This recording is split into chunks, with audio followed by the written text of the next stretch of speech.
Por isso, aqui nos nossos estúdios, o especialista em cirurgia cardiovascular, Dr. Genivaldo Coelho, que atende no Hospital Pio XII, né, em São José dos Campos, está aqui para nos dar algumas dicas importantes para cuidar bem do nosso coração. Bom dia, doutor, seja muito bem-vindo. Dicilene, é um prazer estar aqui e poder falar um pouco sobre a doença do coração, sua prevenção, que é a principal atitude, e tentar elucidar algumas dúvidas que são comuns na população.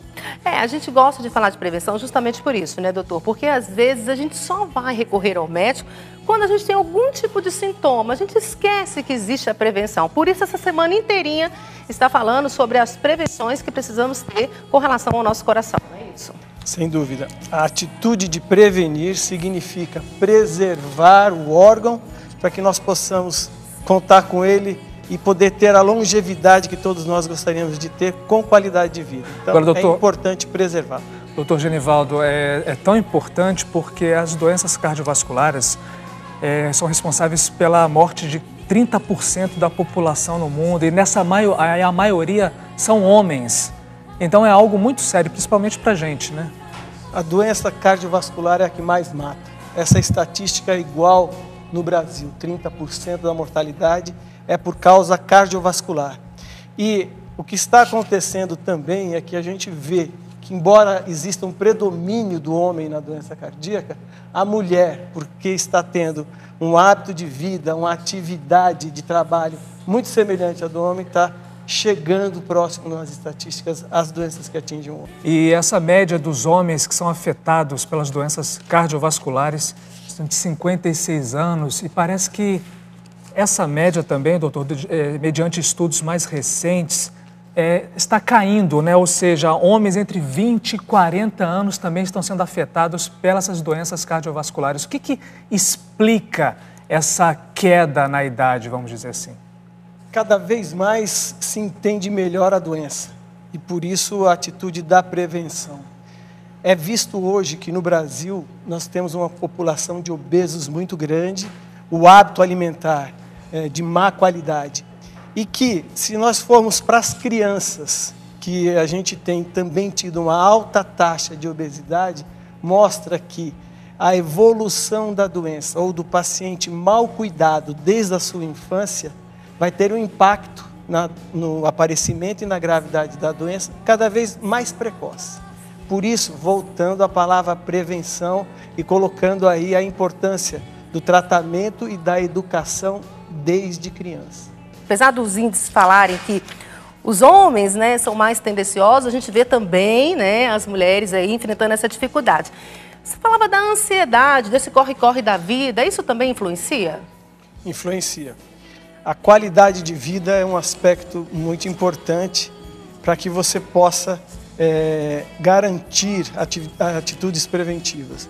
Então, você estar bem, ser uma pessoa que convive com outras pessoas, que você tenha atividades físicas, né, de lazer, que você tenha uma alimentação adequada e que você possa buscar a convivência dentro de um ambiente normal. O estresse, sem dúvida, tem impacto na doença cardiovascular. A situação de estresse, por si só, libera substâncias, que a gente fala adrenalina, entre aspas, mas que tem impacto cardiovascular muito importante. Os hábitos todos que a gente considera como importante, além da alimentação, a alimentação correta, evitar excesso de gorduras, frituras, a alimentação variada com legumes, verduras, as frutas, pouco açúcar, né? E, além disso, o hábito de fumar, que sem dúvida nenhuma hoje se sabe, e através da propaganda do próprio cigarro, acho que hoje ninguém mais pode ter dúvida dos malefícios disso, né? O excesso de álcool, né? E o seu bem-estar psíquico. Agora, a gente está vendo também números com relação a crianças, né? Que eu acho que isso também é bem preocupante. A partir de que idade, né, a gente deve procurar já um cardiologista? Olha, a criança deve ter um acompanhamento adequado com seu pediatra. O pediatra, na sua formação, sabe e tem condições de, já no início de qualquer alteração, prevendo essas situações no futuro de atuar. E ele encaminha para o cardiologista quando for necessário a atuação do especialista. Claro que tem determinadas doenças que são doenças de características congênitas e estas, sim, desde cedo devem ser acompanhados pelo cardiologista pediátrico. Mas, de uma maneira geral, o pediatra tem condições de fazer essa prevenção inicial. Agora, doutor, a gente tem acompanhado algumas notícias, tanto sobre a questão do adoçante, também da necessidade de você educar o seu filho desde pequeno a comer legumes, a comer frutas. Quer dizer, é comprovado que desde cedo, aquele ditado popular, né, de pequeno que se torce pepino, então a necessidade de você também introduzir essa alimentação saudável na criança desde pequeno para que ela justamente crie o hábito e não seja vítima da fritura, da gordura mais tarde, né? A educação é tudo e a qualidade da educação é que faz com que isso aconteça da melhor forma. Hoje, eu sou de uma geração que não usava cinto de segurança. Se eu não puser cinto de segurança no carro, meu filho me critica na hora. E na alimentação também é assim. É estimular a criança a conhecer o que ele está comendo, a ter satisfação, a ser uma situação prazerosa a alimentação, a entender como que aquela plantinha virou o alimento. Tudo isso faz com que ele entenda e possa participar de uma forma muito mais eficiente na sua educação à boa alimentação. Lembrar que a fotografia, o quadro de uma criança sentada em frente à televisão ou ao videogame com um hambúrguer na mão, batata frita na outra, não pode ser agradável a ninguém, né? Agora, doutor, eu li uma coisa muito interessante e gostaria de saber se isso é real mesmo, né? Fala-se que, olha só que dica boa, hein? Que quem ama mais, quem tem mais facilidade de perdoar, enfim, tem mais prevenção cardíaca. Isso é verdade, doutor? Cientificamente comprovado? Cientificamente se comprova que a pessoa que goza de situações de bem-estar, de satisfação, libera substâncias, as ditas endorfinas, e que tem ação, sim, não só no aparelho cardiovascular, mas também se comprova que os pacientes depressivos, né, os pacientes angustiados, na situação inversa, liberam substâncias que atuam, além de em outros órgãos, também no sistema cardiovascular negativamente. Estou aqui com o Edivaldo, ele que é paciente do doutor Genivaldo, né, doutor? E o Edivaldo estava me contando aqui que ele passou já por 2 cirurgias no coração, né, Edivaldo? 2 trocas de válvulas cardíacas. E como foi, o que você sentiu, o que levou você a passar por essas cirurgias? Quando pequeno eu tive febre reumática. Quantos anos? Tinha 6, 7 anos de idade. Era muito pequeno. E ficou uma lesão nas válvulas, né? Ela calcificou. Com o tempo manifestou o problema e tinha dificuldade de respirar, de subir até um degrau de escada. Isso desde pequeno? Desde pequeno. Mas manifestou mais mesmo depois dos 35 anos de idade. Porque eu nunca fumei, nunca bebi, então... E até então você sentia isso e achava que era normal? Isto. E o que levou você a procurar o médico? Foi através de um cardiologista clínico que ele detectou o problema nas válvulas do coração e me encaminhou ao cirurgião, Dr. Genivaldo.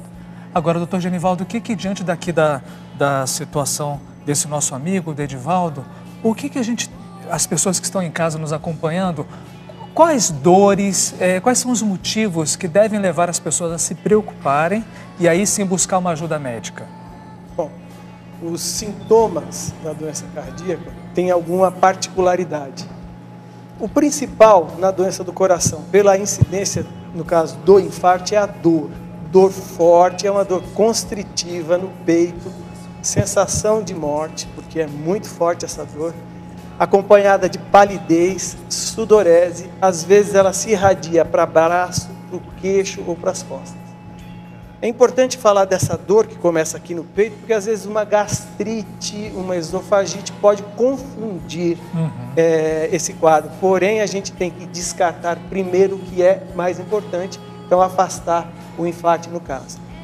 Das doenças valvulares, chama muita atenção arritmias, então o batimento irregular do coração, a falta de ar um caráter progressivo na história de cansaço. Antes eu fazia esforço grande e não sentia cansaço, e esforços menores, esse cansaço foi aparecendo com mais facilidade, até em repouso ou à noite acordando com esses sintomas. Inchaço nas pernas, né? E palpitações. Arritmia se traduz por palpitação, batimento irregular. E a hereditariedade tem a ver, doutor? Se sabe que na família, história familiar de doença cardíaca tem uma tendência maior a seus familiares de expressarem. Por isso, filhos de pais diabéticos, hipertensos, obesos devem ter muito cuidado e tomar suas precauções. No seu caso, Edivaldo, você tem alguma herança? Tem sim.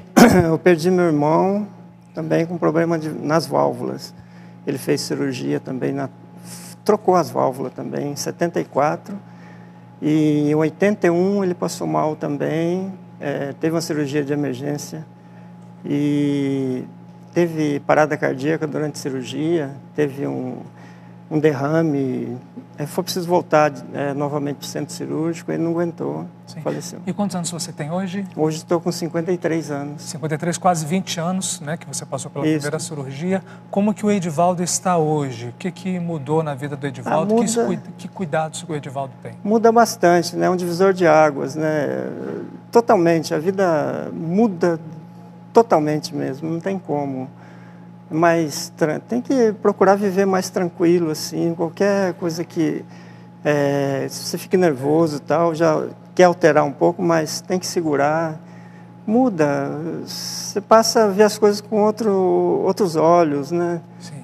E o acompanhamento intenso com o Dr. Genivaldo. Isso. Aqui no seu caso, né? E tem marca-passo também, marca-passo cardíaco. Uma biblioteca.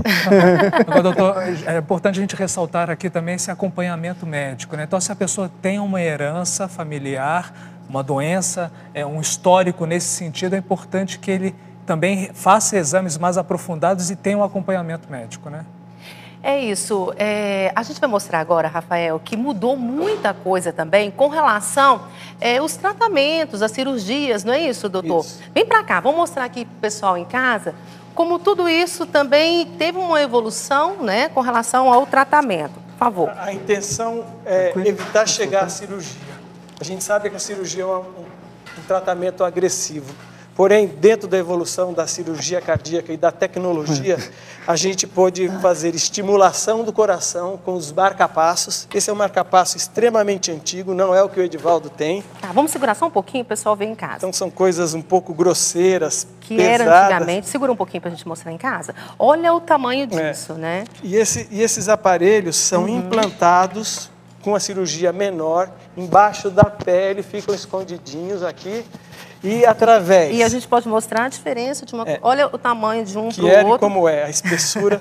E através... Esse aqui também, os dois eram implantados, então quando a pessoa usava, todo mundo já sabia de longe, né? Olha o através de um eletrodo que sai do aparelho e vai para o coração, é feita a estimulação do coração a bater. Tá. Mas o marca-passo evoluiu muito. E hoje se faz o tratamento da estimulação do coração, da prevenção de arritmias e tratamento das arritmias. Esse aqui é um marca-passo cardiodesfibrilador. Então, aquilo que acontece em campo de futebol, que o paciente cai e tem que receber um choque, este marca-passo, além de estimular o coração, faz a leitura da arritmia, classifica essa arritmia e desfibrila, dá o choque se for necessário. Que interessante. Então, tudo isso, esse aparelhinho vai fazer... disso. Olha só, a gente tem imagens, né, assim, que a gente vai lembrando aqui enquanto o senhor falava, de filmes, né, enfim, que chega, como é que chama? Aquelas pás de desfibrilação. Hoje, através de um cabo eletrodo fininho, que ninguém está vendo, ele faz a mesma função. Ele faz isso daqui, ele também é implantado, não é? É implantável, igualzinho aos outros marca-passos. Ele vai fazendo um acompanhamento. Não aparece e o acompanhamento é feito com um leitor externo por telemetria. Você pode programar, você pode mudar especificações técnicas dele de acordo com a necessidade do paciente. Precisou do choque, ele mesmo vai dar? Ele dá. Olha, essas aqui são coisas interessantes. Talvez essa seja uma das próteses mais antigas que se tem. O coração se contrai, empurra a bolinha, o sangue passa pelo lado. O movimento de sobe e desce da bolinha faz um mecanismo de válvula. Essa é uma evolução com a prótese de monodisco.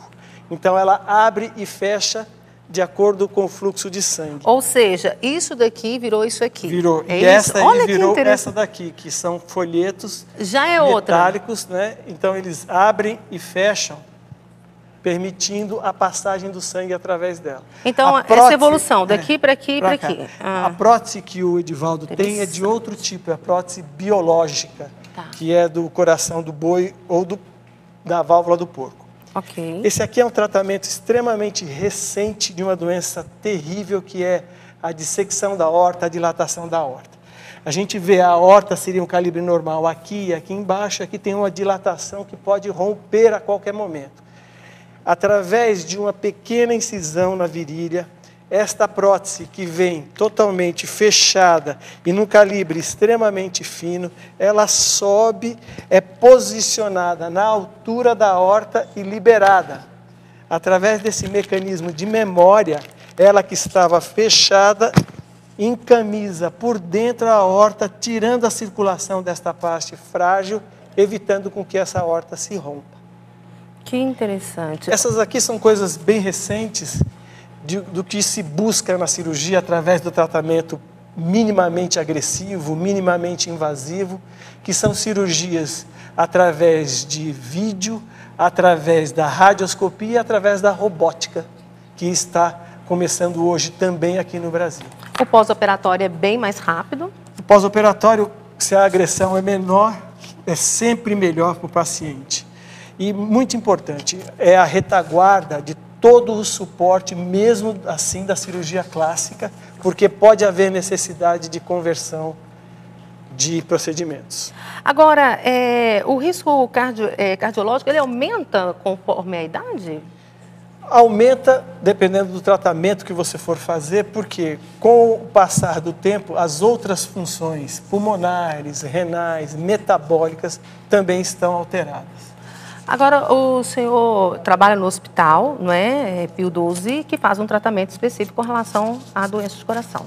O Pio 12, já há quase 30 anos, vem se caracterizando por atendimento cardiológico. Hoje é feito todos esses tipos de tratamento no Hospital Pio 12, é feito o tratamento percutâneo da doença coronária, que é a colocação dos stents, enfim, a gama de tratamento da cardiologia hoje pode ser feita lá no Pio 12. Interessante, né? Que bom que tem a tecnologia para ajudar nesse sentido. A gente percebe como que evoluiu e como que isso tem ajudado os pacientes, não é? Sem dúvida. Claro que evoluiu-se também muito na sua capacidade de prevenção. A gente quer contar com todo esse aparato, pode oferecer qualidade de vida. Em muitos aspectos, dependendo do tipo da cirurgia, você está curado. Em outros, você precisa estar sempre acompanhado para obter o melhor resultado e a durabilidade da cirurgia, principalmente na cirurgia de coronária, no tratamento do paciente coronariano. Mas com tudo isso se consegue promover uma longevidade, uma garantia de tempo de vida e com qualidade de vida ao paciente. Agora, a nossa atenção hoje aqui no programa e durante essa semana inteira, a gente está falando de prevenção. Por isso, chamando a atenção a você, né, que a gente jamais quer que você chegue aqui. Que bom que tem essas soluções, né? Mas o ideal é não chegar. Claro. Por isso, a importância da prevenção. A prevenção é simples. É você fazer o seu check-up. Vá ao médico uma vez por ano, faça o seu check-up com os exames de base. Uma vez que haja alguma alteração, você vai progressivamente evoluindo na profundidade desses exames. E garantindo pegar qualquer alteração precocemente, né? Claro que pensando em precocidade, o melhor é começar através da alimentação, bons hábitos, atividade física, boa convivência social. Agora, a gente estava falando, o senhor falava da importância de acompanhar as crianças. Mas no caso de quem não tem nenhum problema de coração, talvez não tem nada na hereditariedade, qual que é a frequência no cardiologista? Bom, na criança, ela precisa ter, como pediatra, o seu maior seguidor. Tá certo? Tá. E a partir de qualquer alteração, ser encaminhado ao cardiologista. E no adulto, pelo menos uma vez por ano, você fazer o seu check-up. Nós temos aqui algumas participações. para o doutor Genivaldo, a Lídia Duarte, ela escreveu aqui para a gente: sou hipertensa, doutor, tenho diabetes, 60 anos de idade, 93 quilos, tomo remédios para pressão. Aí ela coloca o nome de um remédio aqui, o Glicofage, 500 gramas, 2 comprimidos à noite. Sinto meu coração bater, pulando, minha dieta é açúcar, muito cansaço, arritmia, tenho um histórico familiar no coração. Ninguém na família é diabética ou hipertensa. O pai morreu de parada cardíaca aos 48 anos. Ela está perguntando aqui como se cuidar, que atenção ela deve ter para esse histórico da saúde dela. Bem, ela conseguiu reunir nela mesma vários fatores. Então, a gente está falando do diabetes, hipertensão, obesidade, ela falou aí dos 93 quilos, e muito provavelmente também não tem atividade física, ou seja, é uma paciente que está reunindo vários fatores de risco. Quanto mais fatores, um prognóstico menos favorável, e eles atuam negativamente, aumentando esses fatores, esse risco entre eles. Então é muito importante que essa paciente faça um acompanhamento cardiológico extremamente rigoroso, onde ela faça uma dieta, ela precisa perder peso, ela precisa ter atividade física. Apenas isso tem um impacto muito grande em todo o aparelho cardiovascular. Só que tudo isso deve ser feito sob orientação. Ela precisa ser bem avaliada, ela precisa ser medicada, orientada, e ela precisa seguir essas orientações. A maioria das vezes que a gente vê é que o paciente vai ao médico e espera com uma pílula um milagre. E não é assim. Ele indica o caminho e a paciente tem que ser rigorosa em seguir essas orientações, porque senão ela não está fazendo opção pelo tratamento e sim pela doença. Sim. Agora a gente tem acompanhado também essas estatísticas que vão surgindo a cada ano, né? Vão sendo pesquisadas, e a gente percebe que o Brasil está cada vez envelhecendo, né? Está envelhecendo cada vez mais.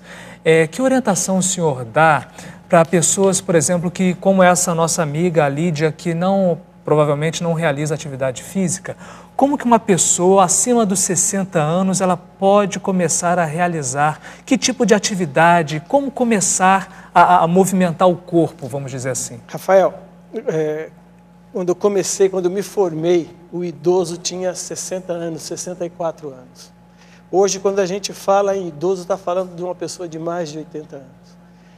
É crescente e de forma significativa e de uma importância tremenda a atividade física durante a vida, e no idoso mais ainda, porque ele vai prevenir toda a sua parte osteomuscular, o esqueleto, o joelho, a coluna, né, a sua postura, vai ter impacto na sua atividade cardiovascular, vai precisar tomar menos remédio para hipertensão, vai controlar muito mais facilmente o diabetes.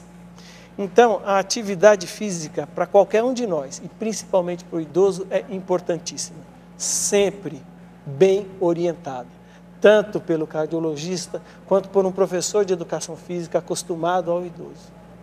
Então é importante, principalmente agora que as academias vão se multiplicando, as pessoas também realizarem essa visita, ver se tem um especialista ali, um profissional, né, doutor? Sem dúvida.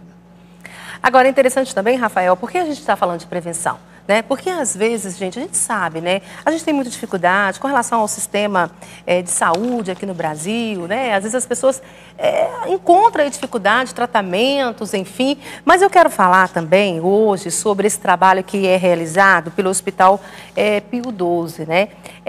Essa semente desse hospital foi plantada pela venerável Madre Maria Teresa de Jesus Eucarístico e, graças a Deus, continua germinando. É um hospital filantrópico que faz um trabalho muito bonito aqui na cidade de São José e regiões, não é?